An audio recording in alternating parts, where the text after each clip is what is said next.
Which is to say there's basically just a lot of family dysfunction and daddy issues. That's the main culprit here, is daddy issues.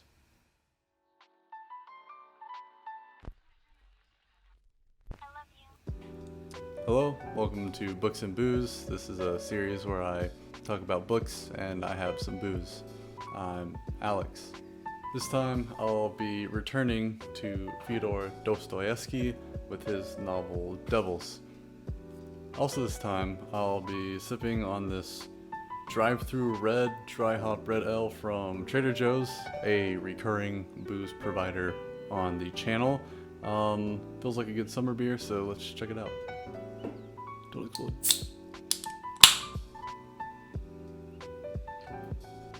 And it's pretty good. That is a solid summer beer. I really like it. It's slightly sweet. I didn't really expect that. It is kind of sour. It's similar to an amber that you get, but I feel like it has a little bit more. There's less malt, and there's like more of a subtle sweetness to it.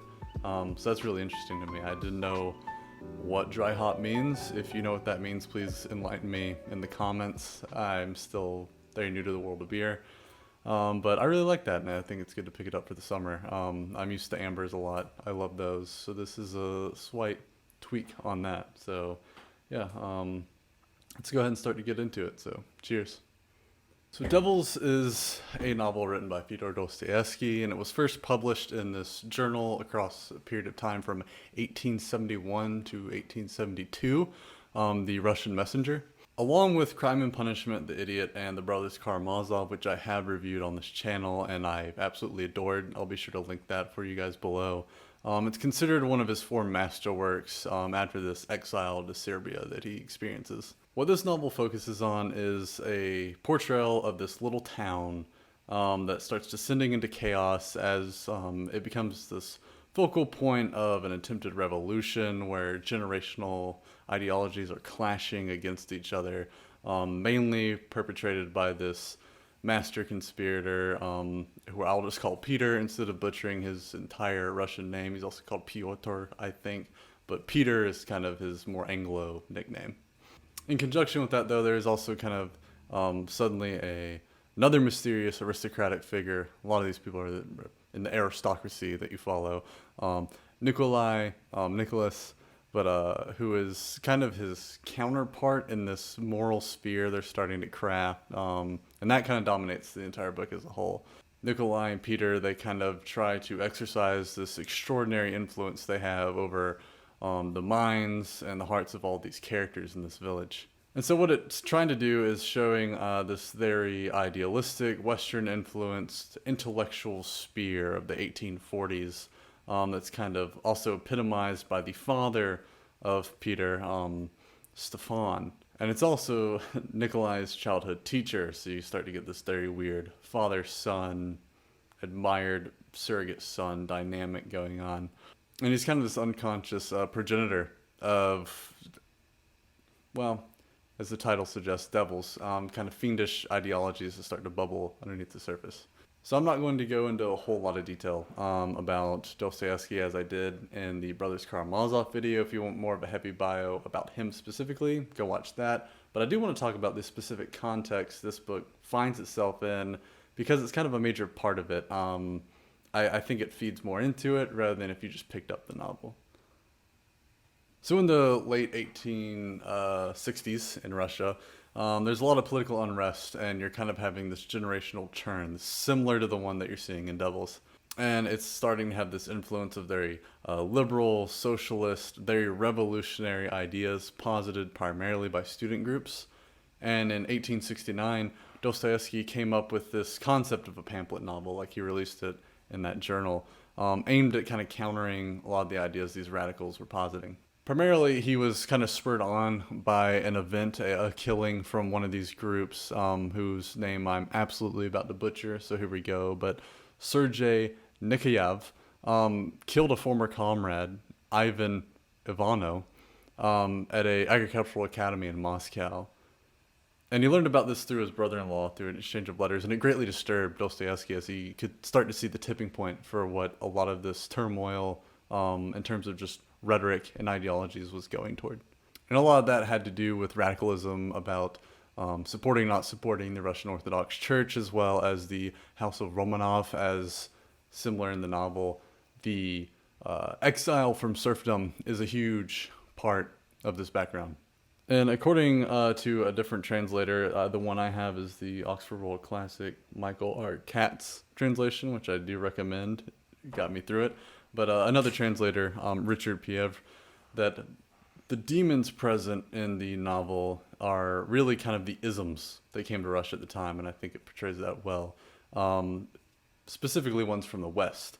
You had idealism, rationalism, empiricism, materialism, utilitarianism, positivism, socialism, anarchism, nihilism, and probably most importantly for Dostoevsky, and I also think this novel, atheism. So before I gloat on this book, I will disclose I feel kind of mixed about it. It's so exhaustive at times in its build-up. The more meaty dialogue and themes don't truly reach full form until like part 3 or 4 of the novel, which is hundreds upon hundreds of pages in. And I get that it was a style at the time. I mean, people were just reading, so to have this much detail, this much exploration of the space these characters inhabit is I know, interesting. But it's weird because I didn't feel this way reading Brothers Karamazov. It's, same writer, similar themes, but something feels off or different about it. The first part goes incredibly deep on the aristocratic society and high class of Russia at the time. So maybe there's a disconnect that this would be, for me or for a general audience at the time, it might have been very different. They might have understood some things a little bit different than me, but it just slogs at times. It just slogs. There's clearly moments of critique about those spaces, but it lingers in those spaces for so long that you feel exhausted trying to get to kind of, okay, what's the jab? What's the joke? What's being explored here? And I think that sort of applies to the first 3 acts or so in the book. I don't feel it's so bogged down by the atmosphere that Devils builds around high society and sort of all the insufferable platitudes that it starts to build up and put out. Act 3 and 4 really pick up, though. The pacing is almost an entire 180 in terms of the first 2 sections. Like, the conclusion of the novel is lightning fast and wild. Truly chaotic. A lot of people say that, chaos descends on this town. That is truly what happens. The pacing is ludicrous toward the end of the novel. And I think it's unfortunate for those in history, but not us, that the best chapter of this entire book is the one that was previously banned in earlier editions, which that kind of leads into some of the stuff I really liked about this. So the chapter where Nikolai goes to this sort of quasi-confession is, I think, a remarkable piece of literature, and that's the chapter that was previously banned due to some of the content in it. So I don't want to give any spoilers for this. I try to avoid that for the most part in these book reviews, but I'll kind of explain it. For me, it's the only thing that comes close to the sheer talent and power that the Brothers Karamazov explores in the entirety of its plot. First, it's fascinating to see a character that is so against everything in the church and what Christianity stands for, at least claims to be against it, run to confession at a very dire moment in his life. There's an inherent power that Nicholas seems to notice, perhaps even more than the monk or priest character. I think it's a monk that's present that he talks to. I think Devils and Dostoevsky is purposely makes it so that even the stand-in for the Christian perspective doesn't do a good job articulating much of anything in this moment. Instead, the light shines on kind of the inherent, almost like metaphysical powers circling around Nikolai during this confession. Yet it's an amazing image that judgment of any kind is reserved, and instead only the salvation for Nikolai is cared for in this moment. That's the only thing the character posits. It's the only thing that seems to be cycling around. It's like, you can be saved if you just accept. And he's just spilling it all out, but there's a barrier there. And I think even for the reader, there's a bit of a barrier, because he's a terrible person. He's dastardly. He has committed evil acts. I mean, in this time he confesses to murder like it's nothing. And that should tell you about some of the other things that he's going to confess to that got this chapter banned. So like as a reader, you don't even really want him to have that. So it kind of conflicts yourself too. It's a great mirror. So if you're wanting to engage with more spiritual themes like you can with Brothers K, I think that's just throughout the entirety of that novel. This is the most rich moment of that in this book, and it's kind of a shame that it's kind of only relegated to like one chapter for the most part. There's sprinklings throughout, but it's nothing like Brothers Karamazov. Which really is even a further shame, aside for this novel, because it's kind of treated as an aside. Like you could technically read it without ever encountering this chapter. I know some editions they put it toward the back. This one actually positions it where it would occur in the original manuscript, but some put it to the back as like a supplementary reading. But really, it adds color and context to a lot of the events that occur after, and even before that. Doesn't have like an inherent bearing on them, so I can see how it was removed and the story still makes sense, but it makes it so much more rich. Another thing I want to comment on is that I see that this book gets tossed around online a lot as like Dostoevsky having this sort of prophetic vision of the Russian Revolution. I think approximately like 80 years after the publication of this novel. And that's very interesting to me. It's something I kind of wrestle with, and let me get into that. After reading and wrestling with it, I find it's somewhat misguided for how many critics online and just readers online want to talk about this book. There's often a big focus, and it's brought up in the book directly at times, but nowhere near the extent that I think Brothers Karamazov points out specific ideologies and ways of thinking. But there's a big focus on how these characters are absorbed, or should we say possessed, given the title of the novel, by socialism and nihilism, and how that ultimately leads to like these really terrible things, though they might not necessarily see it that way, as the characters upholding these ideologies. That's only a small portion of what I think Devils does, though. That's actually what I really like about it, and I think I've seen others be frustrated that it doesn't lean more into that. I actually like that it doesn't purely lead into like philosophical argumentation. Instead, Devils is concerned with the more emotional and relational influences that push these characters to be open to these ideologies and accept them, and ultimately, to use what Dostoevsky is alluding to with the title Devils, make an agreement and allow it to possess them. Which is to say, there's basically just a lot of family dysfunction and daddy issues. That's the main culprit here, is daddy issues.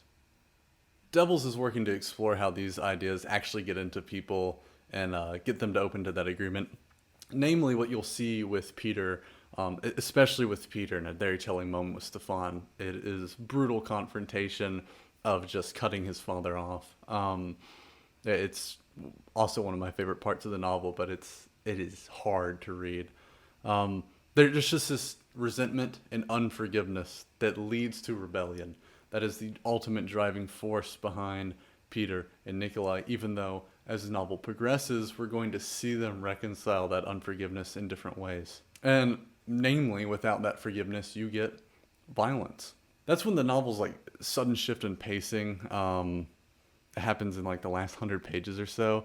It is wild, it is shocking, it is violent, and you're kind of raptured into it because you're guided, like I said, in kind of a heavy manner to understanding how these characters resolved to this conclusion.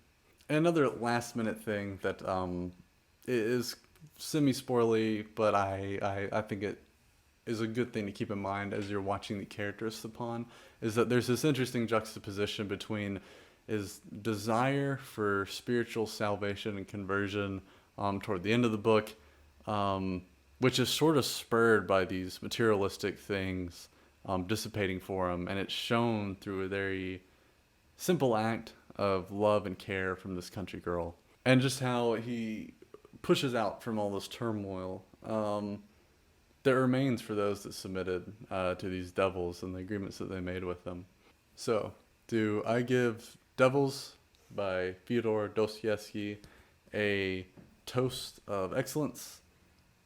Kind of, but kind of not for me. It is masterful. It is impressive. Kind of the pulse that he had on this sort of world. Um, but I still feel kind of mixed about it. I don't fully know what I expected from it. I think maybe that's part of the issue is my expectations going into it, especially after reading Brothers Karamazov.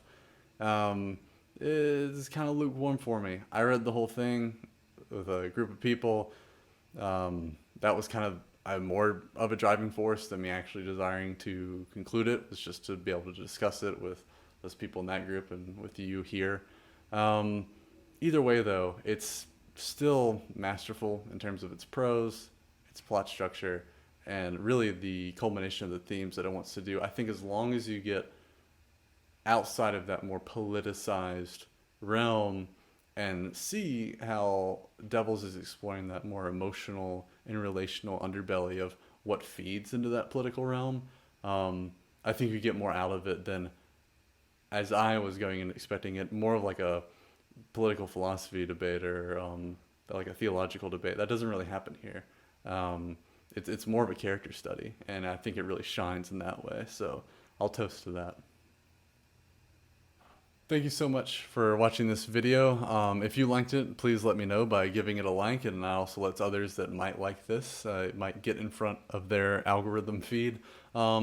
Let me know if you kind of agreed with anything I was saying in this, especially when it comes to the way that this book's perceived online and kind of in popular discourse. I feel like an outlier with saying some of that, but let me know if you think the same thing or if you got something totally different from it. Maybe you did find that it was better at kind of debating those specific points around nihilism and atheism. If you like long-form book reviews like this, please check out some of the other ones I have on the channel.